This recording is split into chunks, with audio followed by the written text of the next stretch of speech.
এজন্য আল্লাহ তাআলা বলেন, বান্দা কলবটা কি পুত পবিত্র বানাইয়া আমি আল্লাহর কাছে আসো। তুমি মরতে দেরি, ওই ছোট্ট কবর জগৎটা তোমার জন্য আমি জান্নাতের জগৎ বানায় দিতে দেরি করব না। সুবহানাল্লাহ। ভাইর আমার, বন্ধুরা আমার, এজন্য অন্ধকার কবরের খবর, ওই অন্ধকার কবরের খবর বাবা কেউ নিবে না, কেউ নিবে না। ওই কবর জগতের খবর রে বাবা কেউ নিবে না। আমার আপনার কবরের সামানা দুনিয়া থেকে যোগায় তারপরে যাওয়া লাগবে, ঠিক কিনা বলেন? ভাইরা আমার, বন্ধুরা আমার, এজন্য আল্লাহ তাআলা বলেন, বান্দা তুমি তোমার কলবটাকে পুত পবিত্র বানাও। পুত পবিত্র বানাইয়া আমি আল্লাহর কাছে আসো। আমি আল্লাহ তোমার দুনিয়া আখিরাত উভয় জগৎ সুন্দর করে দেব। সুবহানাল্লাহ। হযরতে বেলাল তো খুব সুন্দর ছিলেন, তাই না? হ্যাঁ, কালো ছিলেন। বেলাল তো অনেক কোটি কোটি টাকার মালিক ছিলেন, কি বলেন? না, বেলাল ছিল গোলাম, ছিল কালো, কিন্তু বেলালের কত দাম। হযরতে বেলাল রাদিয়াল্লাহু তাআলা আনহু তিনি মদিনায় হাঁটে, তার হাঁটার শব্দ আল্লাহর নবী জান্নাতের মধ্যে পায়। জোরে কোন সুবহানাল্লাহ। চিৎকার দিয়ে বলেন আল্লাহু আকবার। আর জোরে বলেন আল্লাহু আকবার। ভাইরা আমার, আল্লাহর নবী জান্নাত জাহান্নাম ভ্রমণ করতেছেন, তো জান্নাতের মধ্যে দেখে কার যেন হাঁটার শব্দ। জিবরাইল আমিনকে বলে, জিবরাইল কে হাঁটে, কার পায়ের শব্দ? জিবরাইল বলে, ওগো নবীজি আপনার কালো সাহাবী হযরতে বেলালের পায়ের শব্দ। জোরে কোন আল্লাহু আকবার। আল্লাহর নবী মেরাজ থেকে চলে আসলেন মসজিদে নববীতে।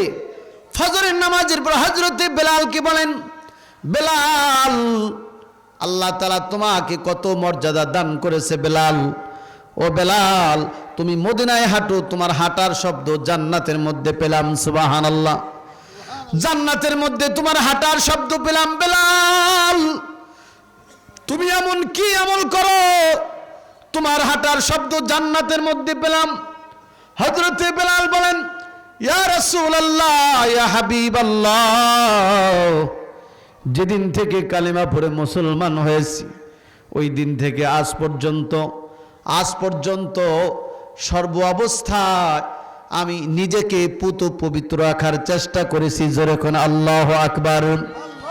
হযরতে বেলাল বলেন, ইয়া রাসূলুল্লাহ, আমার কলবটাকে, আমার আত্মাটাকে পুত পবিত্র রাখার চেষ্টা করেছি, সর্ব অবস্থায় ওযুর হালতে থাকার চেষ্টা করেছি।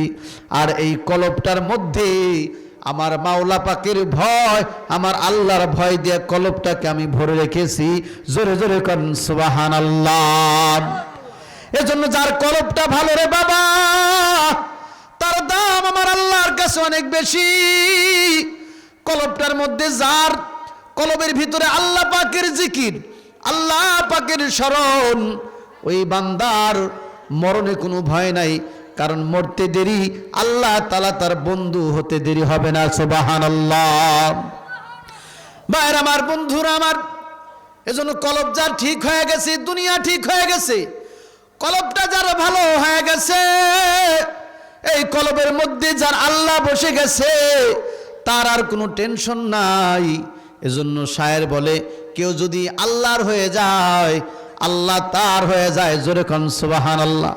কেউ যদি আল্লাহর হয়ে গেল, কেউ যদি আল্লাহ পাকের হয়ে যায়, আসমান জমিন সব কিছু আল্লাহ তাআলা তার গোলাম বানায় দেয়। সুবহানাল্লাহ। जो तू मेरा तू सब मेरा, फलक मेरा जमी मेरी, अगर कि तू नहीं मेरा तो कोई शई नहीं मेरी।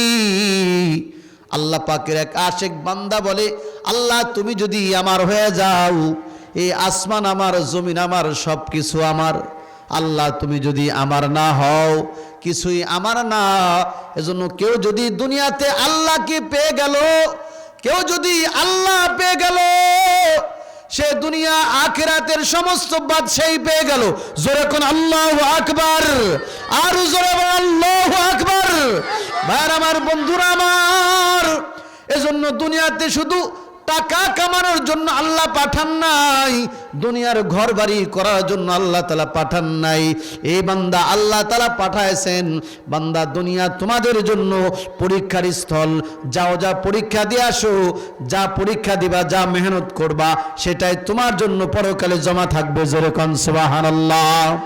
এ বান্দা, তুমি 1 টাকা দান করেছো, এটা হাসরের ময়দানে তোমাকে দেওয়া হবে। বান্দা, তুমি একবার সুবহানাল্লাহ বলেছো, এর প্রতিদান হাসরের ময়দানে তোমাকে দেওয়া হবে। এ বান্দা, তুমি গুনাহ করেছো, বান্দা এর গুনাহের সাজা তোমাকে দেওয়া হবে। ঠিক কিনা বলেন? এজন্য ভাইয়ের আমার, আলোচনা করো, লম্বা চড়া আলোচনা নয়, অল্প সময়ের মধ্যে বাবা শেষ করে দেব। আল্লাহ তাআলা কেন আমাদেরকে দুনিয়াতে পাঠালেন? আল্লাহ তাআলা কি চান? আল্লাহ তাআলা কয়, বান্দারে, এই বান্দা, তোমার টাকা পয়সার প্রতি আমি আল্লাহ তাআলা পাগল না, তোমার সুন্দর চেহারার প্রতি আমি আল্লাহ পাগল না। ঠিক কিনা বলেন? আল্লাহ তাআলা বলে, বান্দা, তোমার সুন্দর চেহারার প্রতি আমি আল্লাহ পাগল না, তোমার ধন সম্পদের প্রতি আমি আল্লাহ তাআলার কোনো লোভ নাই, আমি আল্লাহ তাআলা পাগল না। বান্দারে, এই বান্দা, তোমার একটা জিনিস আমি আল্লাহর কাছে বড় দামি। খুবই মনোযোগ দিয়ে শুনেন। আল্লাহ তাআলা বলেন, তোমার একটা জিনিস আমি আল্লাহর কাছে বড় দামি।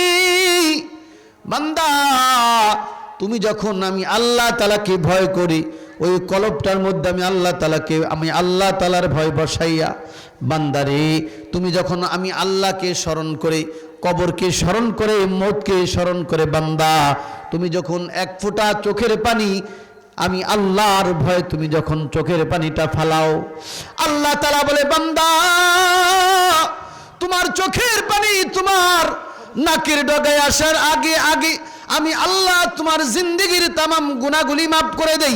জোরে কোন আল্লাহু আকবার। আল্লাহ তাআলা কয়, বান্দা, ওই চোখের পানি এমনি এমনি আসবে না, ওই কলবটা আগে তৈরি করতে হবে, ওই কলবের মধ্যে আল্লাহর ভয় বসাইতে হবে। ঠিক কিনা বলেন? এজন্য আমার জান মাল, আমার কলব, আমার দেহ, সব কিছুর মালিক আমার আল্লাহ। আল্লাহ তাআলা বলেন, বান্দারে, এ বান্দা, তুমি কার জন্য দুনিয়া করলা? আল্লাহ তাআলা বলেন, শুধু দুনিয়া করার জন্য তোমাকে পাঠাই নাই, শুধু ঘর বাড়ি টাকা পয়সার জন্য তোমাকে পাঠাই নাই। আল্লাহ তাআলা বলেন, বান্দা, তোমাকে আমি আল্লাহ দুনিয়াতে পাঠাইলাম